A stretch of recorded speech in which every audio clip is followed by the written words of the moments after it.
Couple of free picks coming your way in just a moment for the Monday night card. Before I get there, though, guys, I want to quickly talk about lines here for a moment. First in college basketball, then in the NFL. You know, in college basketball, every single day you're going to see add-on games. For example, on Friday, I gave you an add-on game complimentary winner with Colorado over Elon. And then on Saturday, among the free picks I gave you was another add-on game selection, Ohio State over North Dakota State, and they both won and covered. Now, a lot of guys have this misconception that you can't bet on the add-on games. Well, this isn't 15, 20 years ago. I mean, 15, 20 years ago when I used to call my bookmaker in Philadelphia, this guy used to be a former principal at a high school who got out of education, decided it was more lucrative being a book. I'd ask him for a particular game. He'd say, well, I don't have a line on it. What do you see? And I was managing a sports wire service at the time, and we also had access to all the Vegas odds. So I tell him so-and-so is so-and-so. He says, okay, that's the line. I mean, that's what it was like in the old days.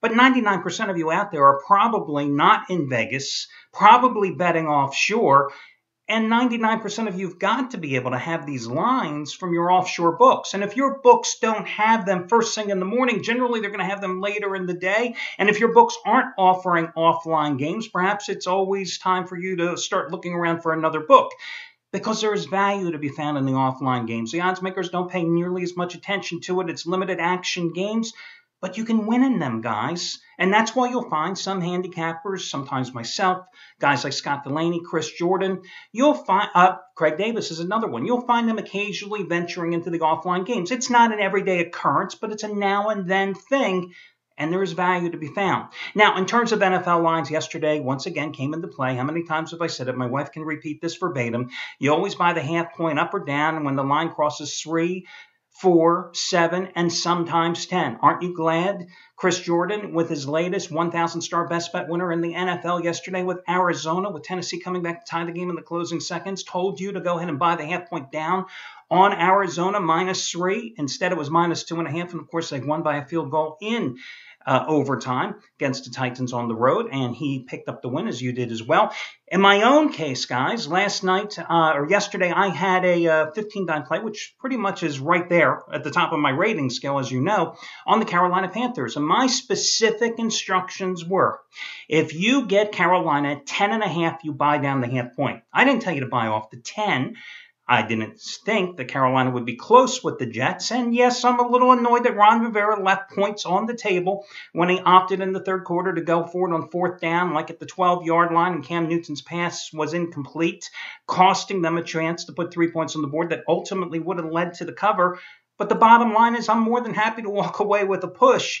And the reason I told you to buy off 10.5, even though the line was 10 just about everywhere, is because two of the biggest offshore books out of there, especially in NFL and college football, when you've got home favorites, they always jack up the price by a half point. So that's really the audience I was speaking to. The majority of you out there playing through these big offshore books, and I'm not going to name them because they're not paying me for promotion, so the hell with them. But the bottom line, you know who I'm talking about. They're great if you're playing underdogs. Go ahead and play with them. You're going to get that extra half point. But if you're betting the favorites, they always jack it up. They always try to screw you, and that's why I gave the instruction to take down from the extra half point, and of course it resulted in a push. Now, as you know, I do not let yesterday affect today, and today I'm coming right back. I see a lot of guys aren't particularly in love with this game tonight, but like I said last Sunday when I had a big 15-dime winner on New Orleans hammering Carolina, when most guys at the site passed on the game, I like this Detroit-Baltimore game a lot. And tonight, for me, it's another 15-dime release. And a 15-dime play doesn't sound as sexy as a 100-dime play by somebody else. But the fact is, 99% of my plays are rated between 5 and 15 dimes. So again, this is right there at the top of the heap.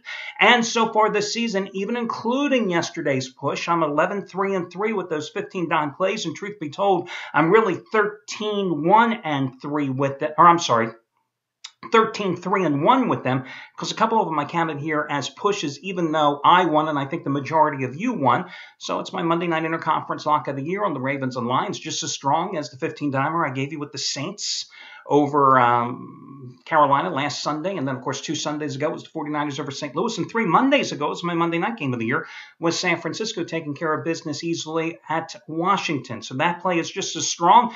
Also want to point out that Craig Davis, who the past 3 days, you got 3 straight winners for him. at discounted prices. Friday's 30-dime winner in the NBA, $5 play of the day. Saturday's 40-dime winner in college football, another one of those games, obscure. FCS Division I AA football playoffs, North Dakota State 48-14 over Coastal Carolina. You got that winner for $5. And you got Sunday's 50-dime winner on Buffalo and Jacksonville over for just $14. Well, he's got 13 out of 15 winning days under his belt. $10 bettors making just $3,600 in that 15-day stretch.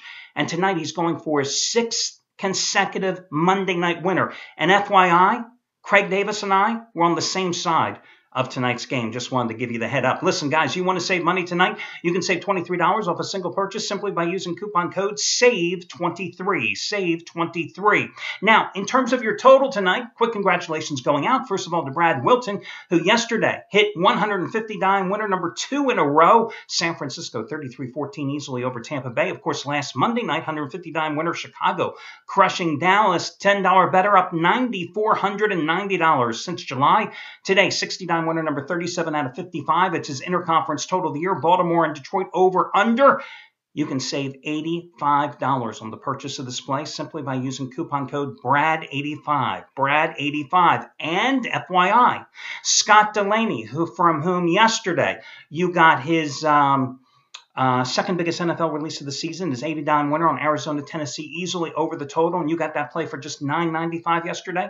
FYI, not only is he going for winning night number 24 out of 39 tonight with his 50-dime total of the month on your over-under on the Ravens and Lions, but he is on the same side of that total as Brad Wilton. And again, I tell you this because if you happen to have one guy already in a package, there's no need to get the other. I'm telling you what the play is if you have one guy already, or if you're going to buy one, hey, the choice is yours. At least you know there's a consensus there for them.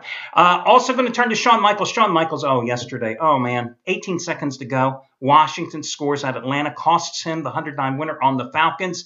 Still, not exactly something to complain about. He's 43-20 with 100-dime NFL releases over the past 4+ seasons. Today, Shawn going for, let me just double check here, winning day number 72 out of 106. He's a perfect 5-0 in basketball this season. His 50-dime NBA dog of the month, 35-16 run with 50-dime 50-dime releases. 35-16 run over the past 7 months. This play is just as strong. Last week, you got his 50-dime winners. Remember the Pacers over the Heat on Tuesday, Oklahoma City by 16, Lang 6 at Memphis on Wednesday. 50-dime NBA dog of the month goes tonight. Guys, you can save $90 on the purchase price simply by using coupon code SEAN90. SEAN90. In terms of your play here for this evening, the free picks, listen, Detroit and Baltimore, I got to be honest with you, I have no clue what's going to happen in terms of the total of that contest. I lean a little toward the over in the game, only because I think both teams will be passing the ball a lot. But, what can I tell you? I'm just not infatuated with the over-under, and I think it's fairly priced, too, up there at 50 points. Instead, I want to talk about an NBA free pick and a college free pick in the NBA tonight. I'm going to go with the Utah Jazz, plus the 12.5 to 13 points at Miami. It's not that I think Utah's going to win this game outright, but I think this is a great spot to go against Miami because, remember, just last Tuesday night, the Heat lost at Indiana. Well, guess who the Heat host on Wednesday night? Clear look-ahead situation tonight, and that's why I'm going to take the Utah Jazz, who did, of course, win their last 2 road games, did get hammered by San Antonio at home on Saturday night, but I think Utah getting all the big points here. I mean, they're a much better team now. The Trey Burke, the rookie out of Michigan, since he's entered the starting lineup off the injured list, they've gone 5-7, and he's averaged almost 15 points and 5.5 assists a game. The other play tonight, I'm going to go with Delaware, plus the 6 points at North Dakota State. North Dakota State's just coming off a nice 3-game road trip. They beat Bryant, they upset Notre Dame, they lost to Ohio State on Saturday. Remember, I gave you the free pick on the Buckeyes. I talked about that earlier. First home game since December 2nd. I think this is a spot that it's a little bit of a letdown. No, yes. I mean, they are coming back to play at home, but after that huge road trip culminating in the back-to-back games against Notre Dame and then number 3, Ohio State, I think this is a good spot to go against them. Delaware has gone 5-2 in its last 7 games, despite being without its best player, Devin Sadler, who was serving a 7-game suspension, which ends tonight. First 2 games of the season, the guy averaged 23 points a game. And in that 5-2 stretch, they lost 2 games to Villanova and to Notre Dame by a total of 9 points, and both of them were on the road. I think Delaware is going to make this a close game. I wouldn't be surprised if Delaware wins this game outright. And again, I'm going to go with Delaware plus the points as your other freebie. That'll do it, guys. Best of luck to you all, and I'll catch you again tomorrow morning.